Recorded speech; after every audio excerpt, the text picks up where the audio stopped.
Hey everybody, this is Dave Reynolds and welcome to a short episode of a tutorial that I'm going to title Basics of Playing Over a Bluegrass Break, playing a solo on a bluegrass tune. I thought it might be something good to work on right now. Everybody's got a little bit extra time.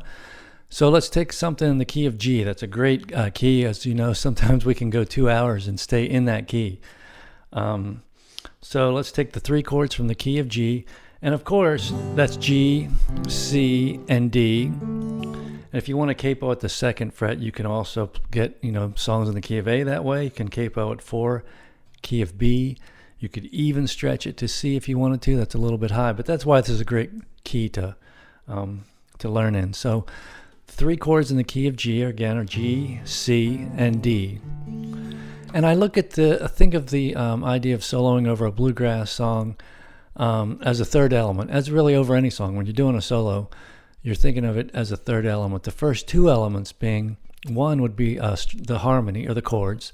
The second would be the melody and the lyrics. So, these great songs all have really solid chord progressions and great melodies.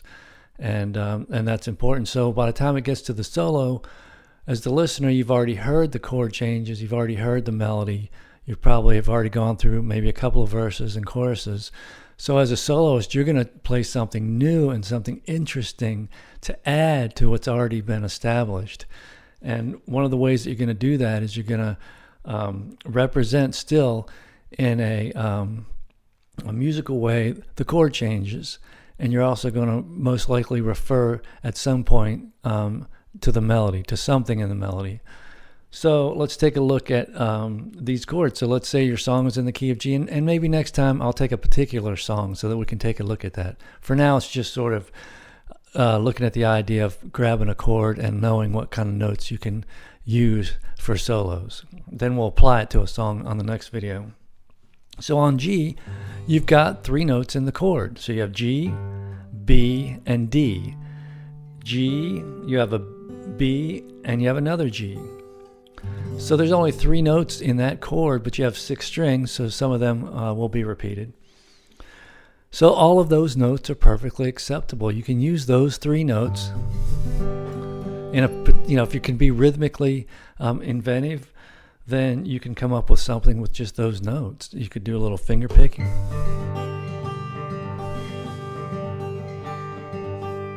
You can do lots of different things with just those notes, but it's nice to add a couple of more for variety. So for now, we're still going to keep it simple, but we're going to add just 2 more notes, and we're going to grab the G major pentatonic scale to get those notes.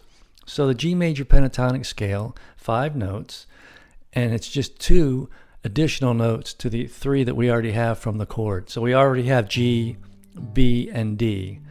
So the G major pentatonic scale is going to be G, A, B, D, E. So the extra notes then would be the A and the E.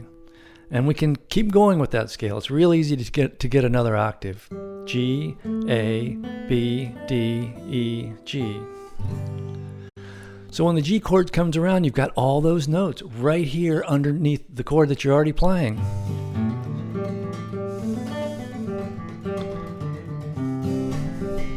Let's take a look at C. So when you get to the C chord and you're going to solo, you've got C, E, G, C, and you've got an open E on top. And of course, all those notes are fine to play in the solo. They all fit.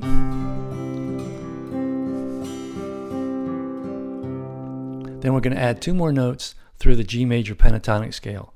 So we'll have C, D, E, G, A, and then we have the C on top, and we're just going to keep the scale right there within the chord. So we're not going to go any higher or lower for now. Just keep it simple. So we've got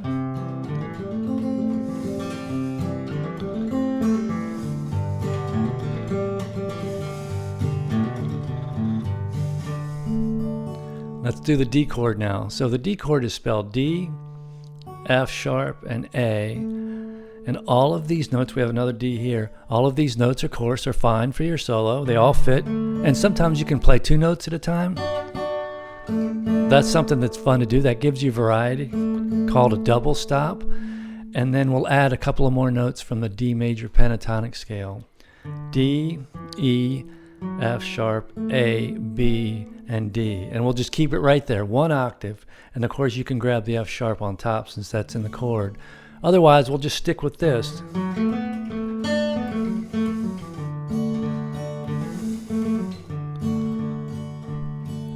So I hope that helps you today. Get started if you're already soloing some, but you get a little bit stuck. Just remember go back to your basics, how simple it is, and just come up with things. Come up with some double stops, play 2 notes at once, come up with some rhythmic variation, come up with maybe other places to play the same note. You have a G here, but if you can also get a G here. 2 totally different sounds, but it's the same note, and that's what's so fun about the guitar. So anyway, I hope that helps. And next time we'll work with a particular song and see how it might work out to include some of the melody in your solo. So have an excellent week, and thanks a lot.